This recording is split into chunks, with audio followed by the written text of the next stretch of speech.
All the content on this channel is only for educational purpose. I am not a SEBI registered investment advisor. काय म्हणताय public, कसा आहे दणका? काल profit तर आज विषय बुक केलाय लॉसला. असू द्या, काय विषय नाही, होत राहते. आणि विषय तुम्हाला दाखवायला पण लागते की कसं काय झालं, का झालं, कुठं आपण घेतलो ट्रेड आणि कुठं विषय करून टाकलाय. चला सांगतो सगळं विषय. पण सगळ्यात आधी जर तुम्ही नवीन असाल व्हिडिओला एक लाईक करून चॅनलला सबस्क्राईब करून टाका. आणि विषय कसा आहे, तुम्हाला इथं अशाच पद्धतीचा विषय बघायला भेटेल, शिकायला भेटेल, एक्सपिरियन्स करायला भेटेल, सगळं काही विषय होईल. ठीक आहे, तर चला जरा वेळ नाही घालवता सगळेच विषय आपण करू टाकूया. तर 19 सोडा, आज किती आहे तारीख तुम्ही तर बघा, नोव्हेंबर 11. ठीक आहे, आता ही रात्री शूट करायला, कारण तुम्हाला तर रात्री 9 वाजताची करणार की दिवसभर भाई ट्रेड घ्यायची का, तुम्हाला सगळं विषय करायचं, काम धंदे पण असते, सगळंच आहे विषय. आणि इकडे करून टाकू, तुम्हाला सांगतो काय विषय नाही. ठीक आहे, चला आता तुम्हाला एक इथं विषय 11 नोव्हेंबरचा विषय सांगतो काय विषय झाला. आपण निफ्टीमध्ये 2 ट्रेड घेतलो आणि मिड कॅप निफ्टीमध्ये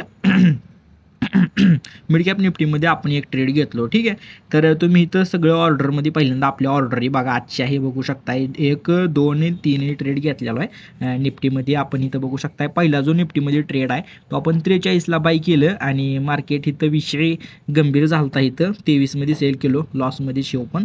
आणि दुसरा आपण निफ्टीचा ट्रेड घेतलो 41, म्हणजे प्रीमियम जे होतं, म्हणजे ही निफ्टी 11 नोव्हेंबर 25, म्हणजे 25,550 हे विषय होता कॉलचा. ठीक आहे, तर इथं परत 41ला आपण बाय केलो आणि ह्याला आपण नंतर सेल केलो. हे बघू शकता, याचं तुम्ही 56 रुपयाला सेल केलो, म्हणजे इथं आपण प्रॉफिट काढलो आणि लॉस थोडा रिकवर केलो. आणि त्याच्यानंतर मिड कॅप निफ्टीमध्ये पण आपण एक ट्रेड घेतला, तिथं विषय सेल गेला, 196ला घेतला आणि 190ला सेल केला. ओके, इट्स असू द्या, काही विषय नाही. ठीक आहे, होत राहते. ठीक आहे, तर चला लॉजिक सांगतो तुम्हाला की कसं झालं, कुठं झालं विषय. ओके, सगळं तुम्हाला सांगतो. ओके, चला राहा व्हिडिओमध्ये. तुम्ही बघताय तुमच्यासमोर जे आहे ते 11 नोव्हेंबरचा 25, हे बघू शकताय 25,550चा कॉल आहे. ठीक आहे, हा कॉल आहे. तर ह्याच्यामध्ये तुम्हाला इथं मार्केट ओपन झालं तर तुम्हाला सांगतो पॉईंट सगळं नीट बघा, नीट लक्ष द्या भाई, मी आहे म्हणलो घाबरायचं नाही. तुमच्या इथं मार्केट ओपन झालेलं सकाळी. ठीक आहे, 9 वाजता, 9:30 वाजता. आणि त्याच्यानंतर हे बघू शकताय मार्केट जसं ओपन झालं तसं खालीच विषय गेला. आणि ही जी आहे ही बघू शकताय तुम्ही, ही म्हणजे ही जी लेवल आहे ही सपोर्टची लेवल होते आणि ही लेवल आहे ही यायची रेजिस्टन्स आहे. म्हणजे मार्केट तिथं ओपन झालं सिम्पली आणि वरी पण इकडे विषय होता आणि खाली सपोर्ट काय तुम्हाला इकडे दाखवतोच की अलीकडे सगळं नेऊन काय भाई तुमच्यापासून काय इथं बघू शकताय. कारण इथं जेव्हा गेल्या वेळेस मार्केट इथं आलं तर इथून वरी गेलं, त्यामुळे सपोर्ट इथं आपण विषय केला आणि जिथून खाली आलं तिथं आपण जे आहे ते रेजिस्टन्स विषय केला. ठीक आहे, तर इथं ट्रेड घ्यायचं लॉजिक काय होतं, लॉस तर झालाच, आपण एसएल वगैरे गेला, काही विषय नाही. ठीक आहे, तर ह्याला म्हणजे इथं विषय बघू शकताय तुम्ही, जे काय आहे ते आपली तुम्हाला इथं माहिती आहे, आपण EMवर विषय करतो, EM आपला 9.15. ओके, तर इथं तुम्ही बघू शकता अशा पद्धतीने रेजिस्टन्सला सपोर्टला जे आहे ते मार्केट टच झालं, त्याच्यानंतर इथून बघू शकता अशा पद्धतीने वरी गेलं. सो इथं आणि आपले जे EMA आहेत हे बघू शकता, इथं तुम्ही नीट लक्ष द्या की भाई काय त्याला एवढं काय घाबरायचं नाही, सगळं आपलंच आहे. ओके, सो तुम्ही इथं बघू शकताय अशा पद्धतीने इथं एकदम म्हणजे बुलिश कॅन्डल आली आणि सो मला वाटलं की जाईल भाई आपलं, म्हणजे कसं आता सपोर्टवर पण मार्केट आलतं, सपोर्टवरनं वरी चाललं होतं आणि मग म्हणलं आता काही विषय आपला विषयवर होतंय बुलिश, म्हणलं ठीक आहे. मग इथं आपण ट्रेड घेतला आणि ट्रेड घेतल्यानंतरनं थोडा विषय मार्केटनं आपल्याला विषय करून टाकला आणि विषयचा विषय झाला. ठीक आहे, असू दे काही विषय नाही. आणि मग इकडं जे आहे ते हे मे बी असू शकतं, काय विषय नाही, होऊ शकतं मार्केटमध्ये कधी कधी भाई. ओके, सो इथं आपलं एसएल गेला, बघू शकता मार्केट इथून थोडं परत आणखीन खाली आलं आणि हे जे खाली आलं हे फेक ब्रेकडाऊन आहे. ठीक आहे, हा फेक ब्रेकडाऊन आहे, कारण मार्केट ह्याच्या खाली काही जास्त गेलं नाही. परत इथून जो हा प्रीमियम आहे एवढ्या वरी गेला, आपलं जे टार्गेट होतं इथंच बघू शकता. एसएल जर आपला थोडा खाली असतं तर टार्गेट आपलं हिट झालेलंच आहे, हे बघू शकता पुढं. ठीक आहे, थोडा आपला एसएल आणखीन थोडा खाली असतं तर आपलं जे टार्गेट आहे ते हिट झालंच होतं. ठीक आहे, इट्स ओके, काय विषय नाही. त्याच्यानंतर दुसरा ट्रेड आपण जे आहे ते हे फेक डाऊन झाल्यानंतर आपण इथं दुसरा ट्रेड प्लॅन केला, तुम्ही इथं बघू शकताय.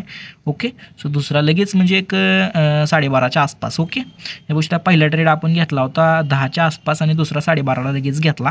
ठीक आहे, तर तुम्ही इथं बघू शकता ह्याच्यामध्ये जे काय आहे ते आपण टार्गेट आपलं म्हणजे टार्गेट म्हणजे थोडं सांगतो तर. ठीक आहे, नीट लक्ष द्या तुम्ही फक्त. तर हे बघू शकता इथं आपण हा ट्रेड घेतला आहे या लेवलला. ठीक आहे, या लेवलला का ट्रेड घेतलो, कसा विषय झाला, तर इथं बघू शकता अशापर्यंत खाली गेलं, थोडा रिव्हर्स घेतला आणि इथून जे इथे एकदम मोठी बुलिश कॅन्डल आली, ठीक आहे. सो आणि EMA पण आपला विषय असतोय, तुम्हाला माहितीच आहे. मग EMAला टच वगैरे झालं, तिथून पुढं चाललं. इथं आपण जे इथे कॉल घेतल्यानंतर हे जे आपलं टार्गेट आहे वरी, मग मला आपलं तर कसं आहे भाई नियोजन, इथं तुम्ही बघू शकताय सपोर्टला टेकलं होतं. मग आपल्याला काय रजिस्टरपर्यंत आपलं जे वरी हाय मार्केट तिथपर्यंत जाणार आपल्याला फिक्स माहीत होतं, ठीक आहे. हे बघू शकता मार्केट गेलेलं सुद्धा आहे. पण इथं विषय काय झाला हे बघू शकता, आणखीन एकदा मार्केटनं रिव्हर्स घेतला आणि खाली आणखीन एकदा परत सपोर्ट पैसे आलं, ठीक आहे. सो इथं आल्यानंतरनं मग मला वाटलं की भाई आता आणखीन इथं गेलंय, सो थोडं वेट करावं म्हणलं, आपलं जे काही असेल तर परत इथपर्यंत वर गेलं. परत आणखीन इथं जे आहे तुम्ही बघू शकता ही जी कॅन्डल आहे ही वाली, ओके वेट दाखवतो तुम्हाला इथं, ठीक आहे. सो मला वाटलं की भाई हे काय आता इथं करते आणि मार्केट साईड इफेक्ट होऊ शकते, त्यामुळं मी आपलं भाई म्हणलं आपण प्रॉफिटमध्ये निघावं. सो इथं मी 13 पॉईंट कॅप्चर केले, जाऊ दे सोड म्हणलं काही विषय नाही, 13 पॉईंट आपला लॉस थोडा तरी रिकवर होईल, त्यामुळे 13 पॉईंट कॅप्चर केले आणि बाहेर आलो. आणि आताच बाहेर परत आणखी एकदा मार्केट सपोर्ट पैसे आलं आणि आणखीन एकदा आपलं इथं विषय झालं. पेशन्स पाहिजे भाई, पेशन्स असेल तर प्रॉफिट आहे, एवढं तुम्ही मान्य करा, काही विषय नाही, ठीक आहे. इथून आपल्या मनासारखं तर सगळं म्हणजे सगळं ॲनालिसिसप्रमाणे सगळं व्यवस्थित झालं आहे. जस्ट आपलं इकडं SL आपला गेला, बिकॉज आपला SL खूपच चिटकून म्हणजे जास्तच विषय होता. असू द्या काही विषय नाही, झालं इट्स ओके. नाहीतर काय परत खाली गेलं तर लय लॉस झाला असता, ही पण लक्षात घेतलं पाहिजे ना भाई. लॉस कमी करा, एखाद्या दिवस प्रॉफिट नाही झालं तर चालेल, पण लॉस कमी झाला पाहिजे, एवढं लक्षात ठेवा, ठीक आहे. ओके, सो अशा पद्धतीने हा विषय झाला. आता तुम्हाला मी मिड कॅप निफ्टीचं दाखवतो, ठीक आहे. हां, तर हे बघू शकता मिड कॅप निफ्टी 25, हे बघू शकता अशा पद्धतीनं. ह्याचं जे 25 नोव्हेंबर जे तुम्हाला दिसतं हे काय असते माहिती आहे, काय एक्सपायरीचा विषय असतो इथे दिसतं असते, काय विषय नाही, आजचंच आहे. तुम्हाला काही तर तारीख बघायचं की काही बघू शकता 11 नोव्हेंबर, मी कशाला तुम्हाला दाखवतो, ही आजचंच आहे, ठीक आहे. हे बघू शकताय 13,600चा जो आहे तो ही कॉल आहे, हे बघू शकताय. ओके, तर इथं आपण ट्रेड घेतलो कुठं आणि काय विषय झाला सांगतो तुम्हाला. हे बघू शकताय सध्या तर मार्केट, हे तुम्ही पहिल्यांदा मार्केट बघा, मार्केट जे आहे ते बुलिश होतं, खालनं वरी एकदम विषय होत होता.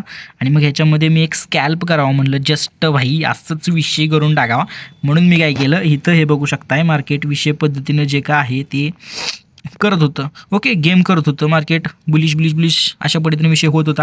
म्हणजे आता इथून काय आपला EMA वगैरे सगळा एकदम खतरनाक विषय आहे आणि मार्केट काय इथून जाळंदूर होणार आहे. आणि झालंय सुद्धा, एक बघू शकता इकडं झालंय जाळंदूर विषय. आपलं जे टार्गेट होतं खूप वरी होतं आणि टार्गेट काय हिट झाल्यातच जमाय, काही विषय नाही, ठीक आहे, झालंयच इकडं. पण SL सुद्धा आपला, कारण भाई हे मिड कॅप निफ्टी आहे, ठीक आहे, आणि इकडं लॉस होण्याचे चान्सेस पण जास्त आहे, ठीक आहे. असू द्या काही विषय नाही, तरी प्रॉफिटमध्ये निघणारच होतो. पण विषय काय झाला, आपल्याला जे आहे ते लॉस थोडा पाहिजे, प्रॉफिट थोडा झाला तरी चालेल, पण लॉस हा थोडाच पाहिजे आहे, ठीक आहे. त्यामुळे विषय काय केला, इथं हे बघू शकताय इथं आपण एंट्री घेतली, इथं नाही तुम्हाला असं बाण करून टाकलं म्हणजे समजते नाही का. हां, तर इथं आपण एंट्री घेतली आणि मग आपल्याला इथून काय प्रॉफिट पाहिजे आहे पुढं आणि लॉस काय थोडा झाला पाहिजे. मग ही जी आपली कॅन्डल दिसते, ठीक आहे, ह्याच्या मी खालच्या एकदम पॉईंटला मी लॉसला इकडं आपलं हिट लावून ठेवलं असेल. आणि नेमका तुम्ही बघू शकता इथं विषय SL हिंट झाला आहे आणि SL लागून बरोबर मार्केटनं जे काय आहे ते रिव्हर्सल इकडं बघू शकताय, अशा पद्धतीनं विषय केला गंभीर, ठीक आहे. असं द्या होत राहते भाई, मी पण माणूसच आहे, माणसाकडनंच विषय होत असते त्या. पेशन्स वगैरे सगळं पाहिजे फक्त, बाकी काय नाही. 3च ट्रेड घेतले आणि टोटल आजच्या दिवसाचा लॉस आहे आणि सगळे ट्रेड जे आहे ते एका स्लॉटनी घेतलेले आहेत आणि आजच्या दिवसाचा टोटल 1280. त्याच्यामध्ये आपण जर 3 ट्रेडची जे काय GST वगैरे लावून सगळं जे फी वगैरे लावलो तर काही त्याच्यात होईल 150-200 आणि टोटल मग आपण धरू 1.5. ओके, सो 1,500चा जो लॉस आहे काही विषय नाही, होत राहते. काल प्रॉफिट आज लॉस बघू उद्या काय होते. चला, त्याच्यासाठी चॅनलला फक्त सबस्क्राईब करून ठेवा, सगळं तुमच्यासमोर शेअर केलं जाईल. बाकी तुमचाच आहे मी, एवढं लक्षात असू द्या. इंस्टाग्रामला जावा, फॉलो करा, मेसेज करा, काय प्रॉब्लेम असेल तर टेलिग्राम जॉईन करा. चला भेटू पुढच्या नवीन व्हिडिओमध्ये. चला बाय.